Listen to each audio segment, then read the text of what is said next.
Paz do Senhor, irmãos, vamos para mais um comentário da lição bíblica. Estamos concluindo o segundo trimestre da primeira carta de Paulo aos Coríntios. Ela é a lição de número 13, encerrando o trimestre e também o semestre. E o capítulo 16 da carta de Paulo aos Coríntios. E o título da lição é Planos e Saudação Final. Como sempre, a lição ela traz 3 objetivos, e essa última lição, os objetivos são entender o valor da caridade entre os irmãos, o valor do amor, o valor da partilha, da ação social. E o segundo objetivo é saber que o Evangelho genuíno pode abrir portas e gerar contenda com o inferno. Sempre gerou, né? E o terceiro objetivo é incentivar a prática dos valores cristãos como amor, igualdade e renúncia. O textuário diz: sede vigilantes, permanecei firmes na fé, e portai-vos varonilmente, fortalecei-vos. 1 Coríntios 16, 13. A verdade prática é ser cristão, é seguir as pegadas do Cristo ressurreto, confiando nele que tem todo o poder dos céus e na terra. A introdução à lição vai dizer, no capítulo 15, né, capítulo anterior, a lição anterior, a lição de número 12, que foi o capítulo 15, Paulo nos levou a regiões celestiais, falando sobre o arrebatamento. Paulo vai falar sobre a ressurreição de Jesus e sobre o arrebatamento, coisa que a igreja está dividida, né? Está dividida em 3 no sentido do arrebatamento. E nem tanto no sentido da ressurreição de Cristo. Mas não conhecendo no Antigo Testamento a ressurreição de Cristo, não vai reconhecer também acerca do arrebatamento, que lá no Antigo Testamento é a sombra. E o primeiro ponto da lição vai dizer o valor da solidariedade. O apóstolo Paulo ele traz nessa primeira carta aos Coríntios, ele trata com a igreja de todos os assuntos que inerente à igreja, inclusive a igreja dos dias atuais tem os mesmos problemas e vão ter os mesmos problemas até Jesus voltar. E Paulo ele vai estar falando aqui do valor da solidariedade, né? Ajuda a igreja em Jerusalém, a urgência da ordem quanto à coleta e no primeiro dia da semana. Nós observamos aqui que a igreja hoje, ela é homocêntrica. Ela colocou o homem como centro do culto, como centro do louvor e da adoração.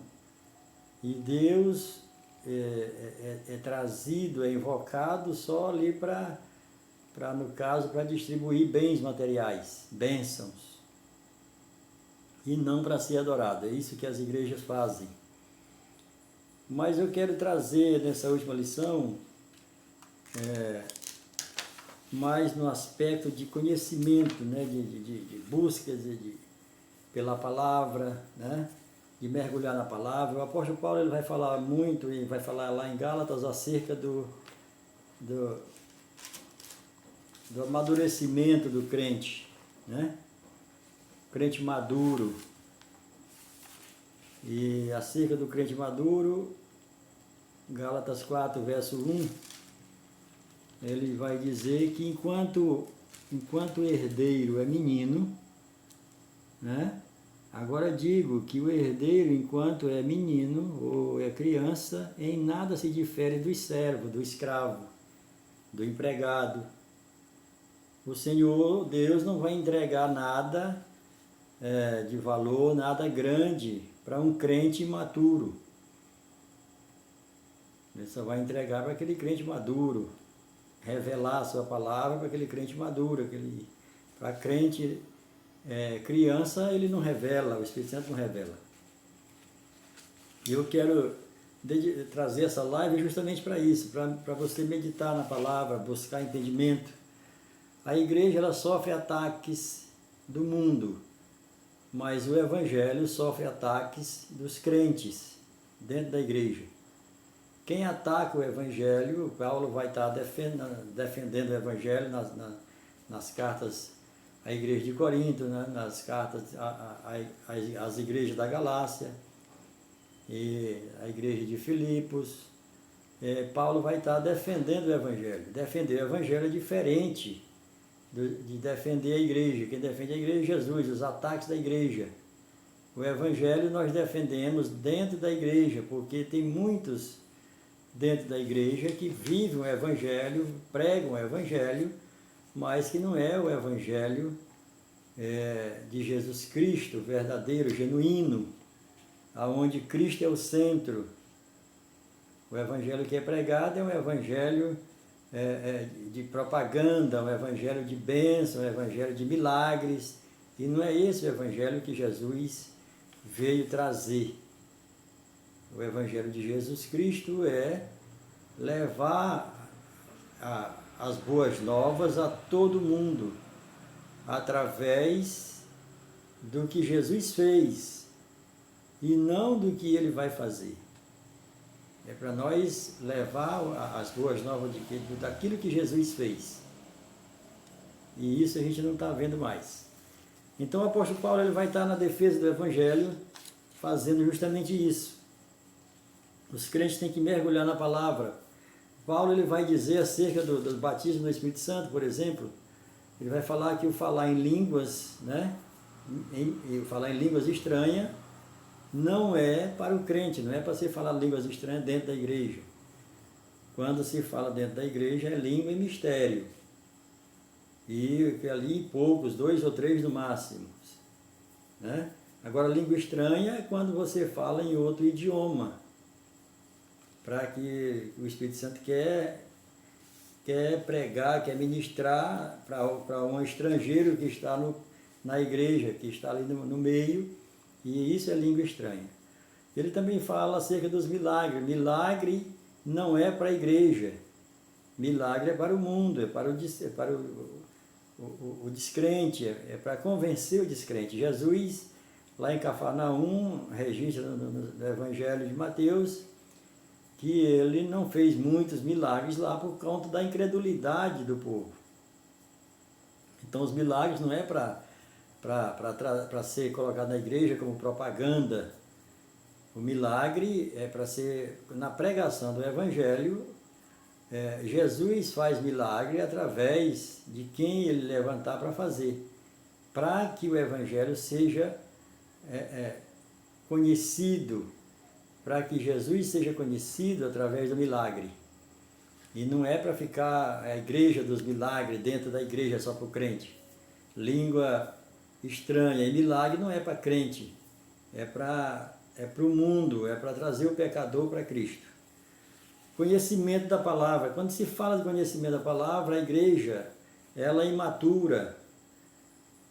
Tanto que o que aconteceu aqui na igreja de Corinto, Paulo vai estar defendendo, justamente porque chegou lá uma mentira, uma heresia, dizendo que acerca da ressurreição. E aí o apóstolo Paulo ele vai defender o Evangelho, né, através da ressurreição, a ressurreição de Cristo, né, e a ressurreição dos mortos, tanto em Cristo como não, vai ter a ressurreição.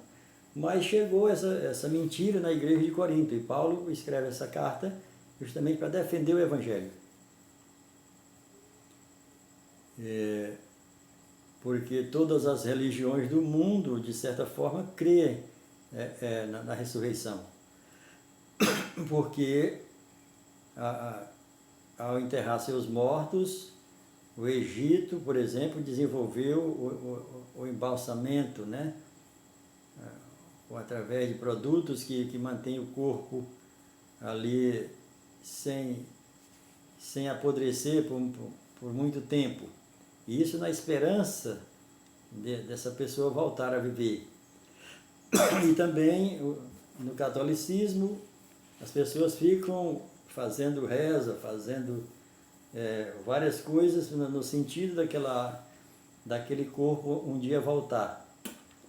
E é isso que todas as religiões falam, né? De certa forma, crê na ressurreição. Agora Paulo vai falar da forma bíblica, da forma verdadeira. E a igreja acredita nessa ressurreição. No tocante ao arrebatamento, a igreja precisa amadurecer, né?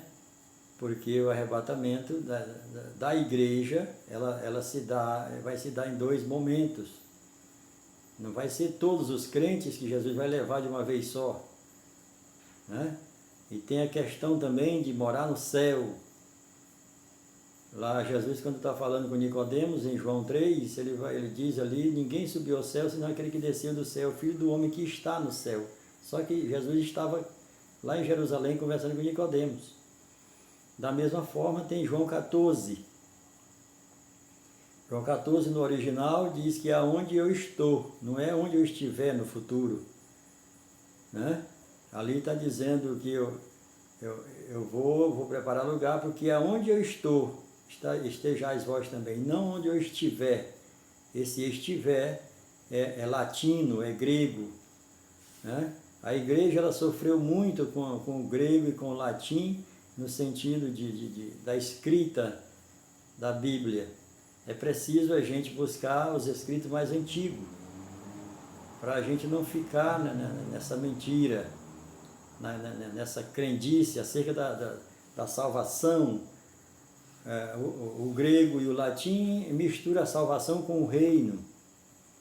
A igreja até hoje não amadureceu acerca da salvação e o reino.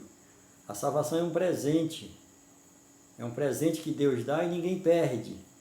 Agora o reino é a obra, o reino é conquistado. A salvação você ganha, é um presente que Deus deu, Efésios 2:8 e vários outros textos. Pela graça sois salvos. Não tem mérito humano, não tem nada humano ali. E já para reinar é preciso ter obras. O reino é conquistado por obras.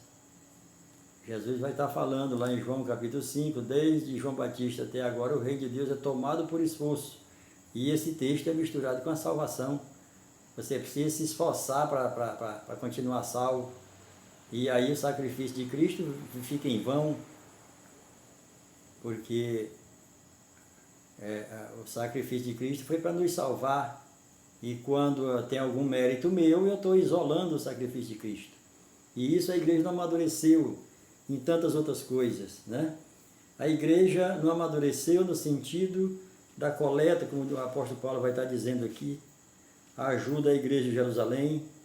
Ele está aqui pedindo ajuda à igreja de Corinto para ajudar uma igreja de Jerusalém, a igreja mãe. E ele vai estar dizendo aqui, quanto à coleta para os santos, fazei vós também, assim como ele ordenou às igrejas da Galácia, ou seja, não era só uma, era várias que tinha na região da Galácia, que a Galácia já fazia. E se faça no primeiro dia, né, de cada semana, que quando ele chega lá já está tudo preparado para não fazer quando ele chegar. E aqui não está falando de venda, de nada do que a igreja hoje se envolve. Tudo que vai fazer é através de venda.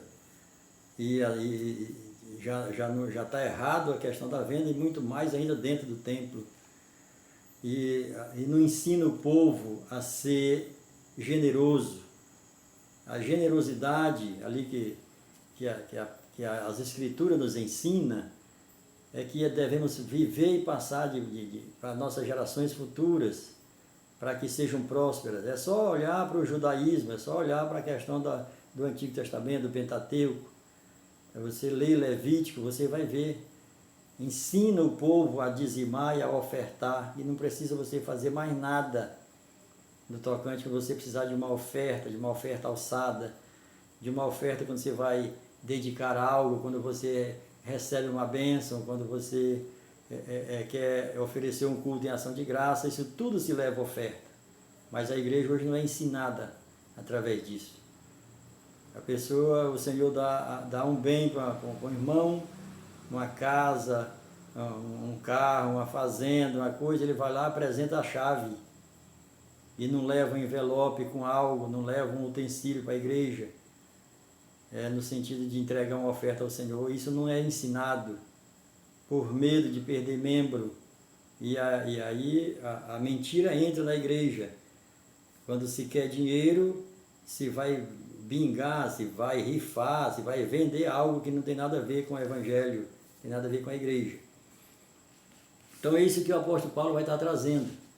E eu quero deixar bem enfático isso através dessa última lição. Venha para a Bíblia, estude o Antigo Testamento, estude o Pentateuco, para você ver como é que é feita a coleta, como é que é feita as ofertas. No Antigo Testamento eram os 5 tipos de dízimos, por isso que lá em Malaquias está no plural, trazei todos os dízimos, e o povo estava entregando os dízimos. Quem estava desviando os dízimos não era o povo, eram os levitas, que estavam entregando para os sacerdotes, e os sacerdotes não estavam conduzindo, fazendo aquilo que as escrituras ordenavam que tinha que ser feito.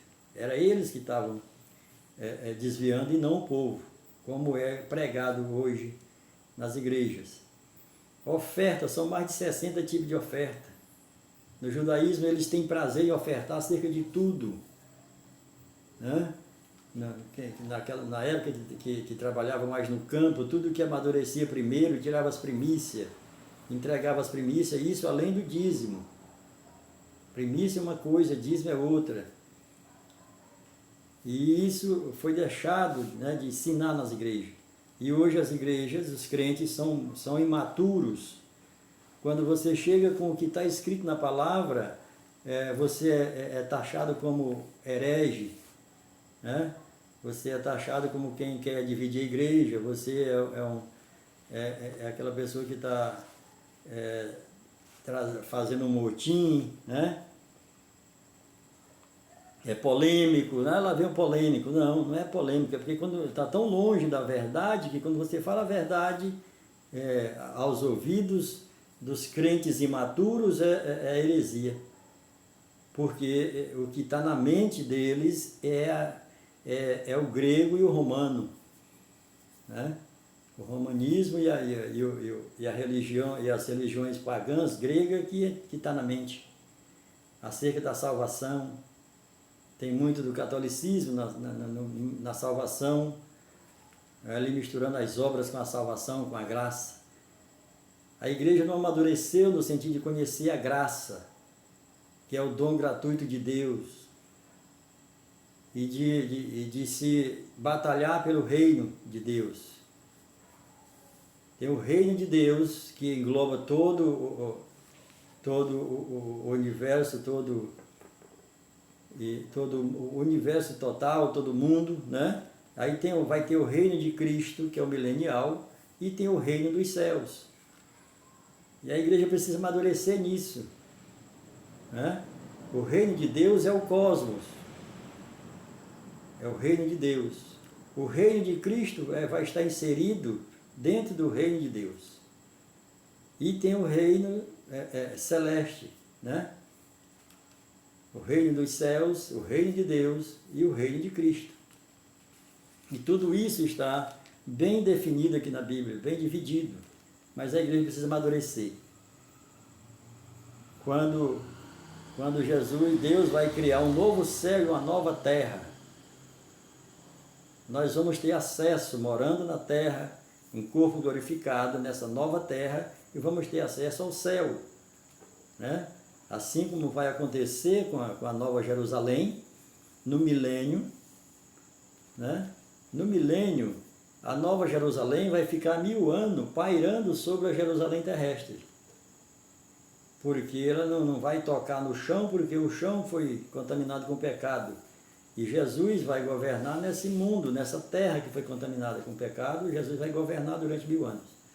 E a Nova Jerusalém, a cidade santa, já vai estar pairando sobre a Jerusalém terrestre, é o que no hebraico chama parousia.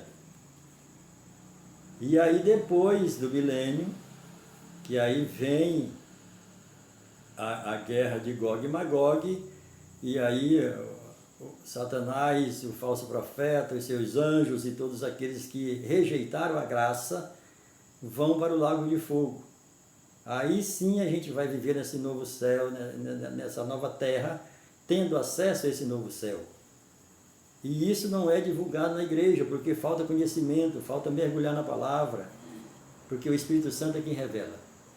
E eu quero chamar a sua atenção para você ler, para você vir para a Bíblia. Estude a Bíblia, use marcadores de texto, use lápis, grafite para ir marcando. Anote na Bíblia aquilo que você está lendo, aquilo que você está estudando, né? Busque as traduções mais antigas. Não se ali fique simplesmente com o que está escrito aqui, porque aqui tem muita coisa que está no que é do latim, que é pagão, né?